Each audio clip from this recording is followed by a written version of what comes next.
Good morning, everyone. Welcome back once again to our daily class at Easy Chemistry. जैसे कल मैंने बताया था कि ये हफ्ता अप टू फ्राइडे हम लोग लास्ट मोमेंट के रिवीजन टॉपिक्स को उठाएंगे और उसको रिफ्रेश करते रहेंगे। कल मैंने आपको रिवीजन का कॉन्सेप्ट बताया था। आज उसी कॉन्सेप्ट पे आगे बढ़ते हुए हम लोग ऑर्गेनिक केमिस्ट्री और कल कल का जो टॉपिक था एसिड बेस एंड सॉल्ट उसको रिवाइज करेंगे, रिविजिट करेंगे। उसके इंपॉर्टेंट कॉन्सेप्ट पे हम लोग दोबारा नजर डालेंगे। ये टॉपिक जो एसिड बेसिस एंड सॉल्ट था, ये टॉपिक हमारा काफी हद तक कंप्लीट हो चुका है। इसीलिए ये towards the end of the class अगर हमारे पास टाइम बचता है तब हम इसको कंप्लीट करेंगे, वरना इसको हम कल कंप्लीट करेंगे। And before I begin the topics for today, I want to let you know कि मैंने अपने चैनल पे अभी 100 एमसीक्यूज डाले हैं केमिकल रिएक्शंस और केमिकल इक्वेशन पे बेस्ड। वो एमसीक्यूज आप सॉल्व करो। आज उनके सॉल्यूशन भी डाल दूंगा मैं। और basically up to the next 1 और 2 डेज मैं आपको केमिस्ट्री के रिवीजन के लिए एमसीक्यू जरूर दूंगा, क्योंकि जैसे कि आप सब जानते हो कि सीबीएसई में 20 MCQs are equals to 20 marks. So this should not be a section where we miss out on any 1 mark also. उसके बाद टोटल जो होते हैं मेरे पास 38 क्वेश्चंस होते हैं which equals to 80 marks. तो आप ये देखो 38 क्वेश्चंस में से 20 तो मेरे ऑब्जेक्टिव हो गए। बाकी जो बचे हैं 18 क्वेश्चंस, उसमें से तीन क्वेश्चन होते हैं, 3 लॉन्ग क्वेश्चंस जो होते हैं मेरे 15 marks. 20 MCQs, 3 long question 15 marks, 35 assessment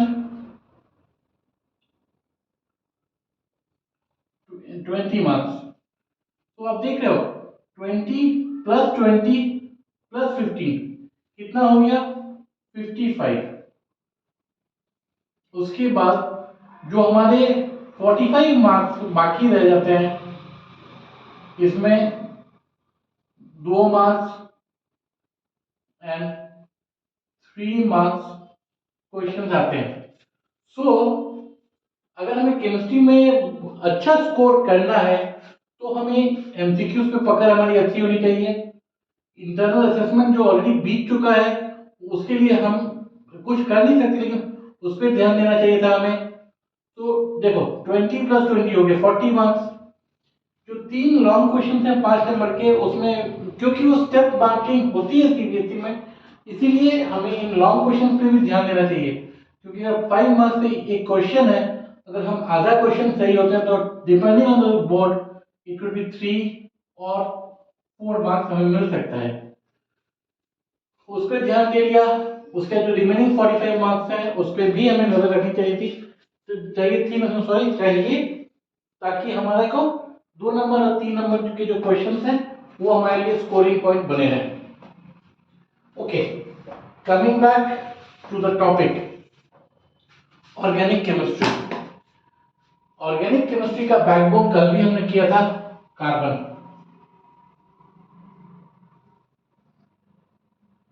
carbon को बैकबोन बोला जाता है because of the covalent bonding property. Covalent bonding हमने करी थी विच मींस बॉन्ड्स फॉर्म्ड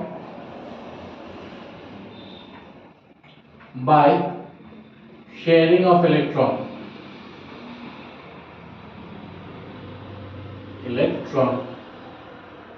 ठीक है, bonds formed by sharing of electrons. Since this is formed by sharing of electron, all reactions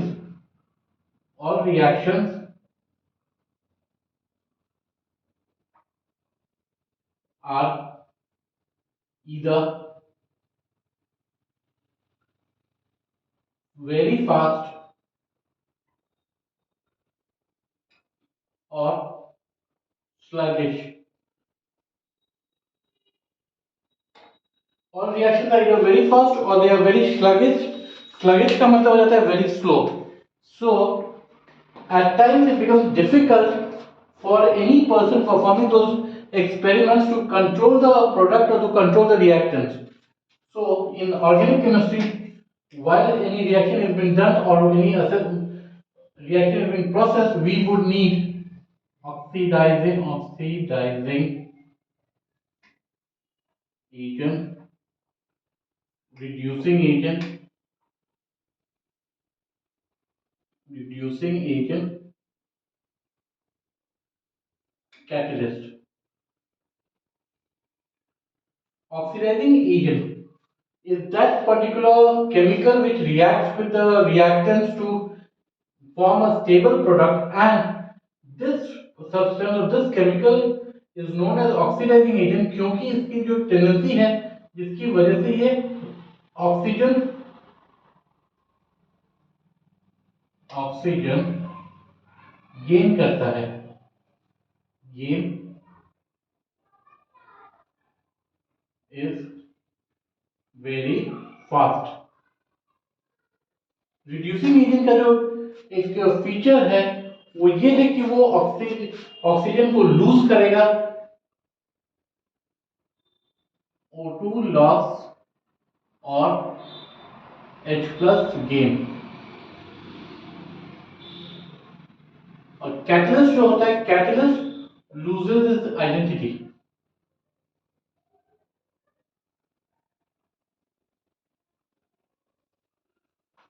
oxidising agent oxygen gain करने की tendency है, वो चाहता है कि जितने जल्दी से जल्दी ऑक्सीजन को गेन कर ले। रिड्यूसिंग एजेंट उसका जो टेंडेंसी है वो है O2 लूज करने का या हाइड्रोजन गेन करने का। कैटलिस्ट जो है, कैटलिस्ट की जो टेंडेंसी होती है to lose identity by perform a successful reaction. Okay, organic chemistry में जो नॉमेनक्लेचर्स हैं, नॉमेनक्लेचर से मतलब हो गया मेरे को जैसे methane, methane, ethane, propane, butane,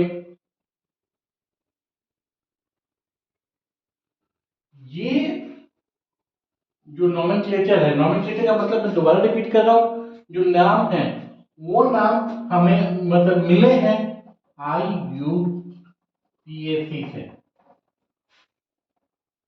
nomenclature.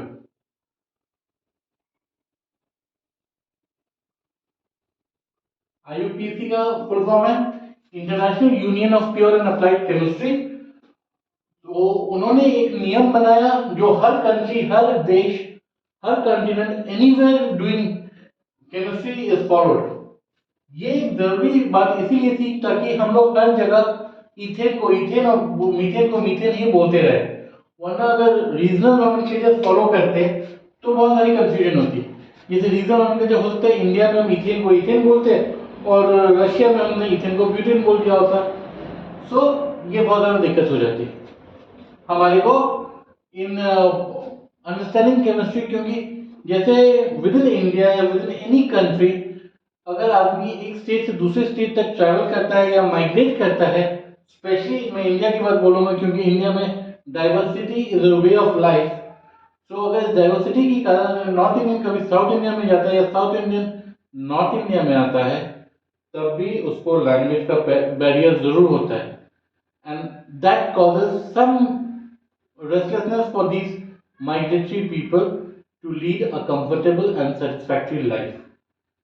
इसीलिए अगर जैसे इंडिया में अभी English is considered to be uniform language between north and south, although Hindi भी वहाँ के लोग जानते हैं which is the national language, is good to know, but end of the day अगर जैसे हिंदी ही फॉलो होती नॉर्थ इंडिया साउथ इंडिया में यूनिफॉर्मली तो वो आसान होता। Similarly international union of pure and applied chemistry में नॉमेनक्लेचर का अगर नियम नहीं होता तो हमें को बहुत दिक्कत हो जाती। अभी देखो हमारे पास बहुत आसान है।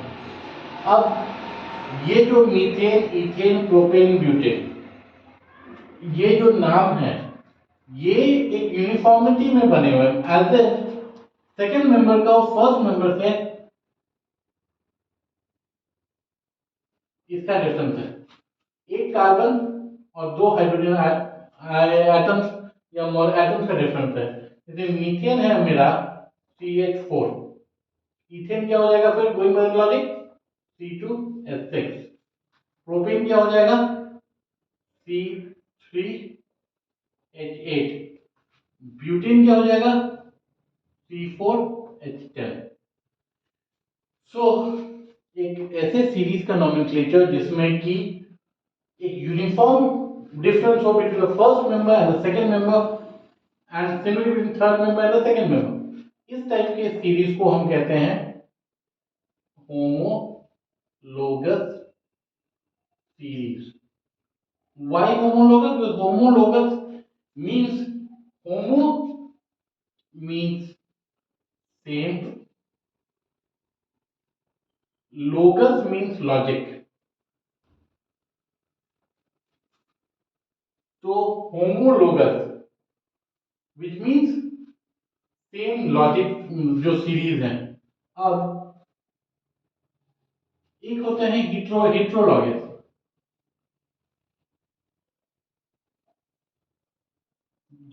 जिस सीरीज में ये जो लॉजिक है या जो डिफरेंस है वो चेंज ना हो यूनिफॉर्मली, उनको हम बोलेंगे heterologous series. Heterologous, hetero means different, logic का जो वर्ड लोगस ऑलरेडी है। Okay, so now we will be continuing this topic in in our next class, because I will be updating the assessments also for you guys today. So we'll meet again in the next class. Till then, stay safe, thank you, and study well.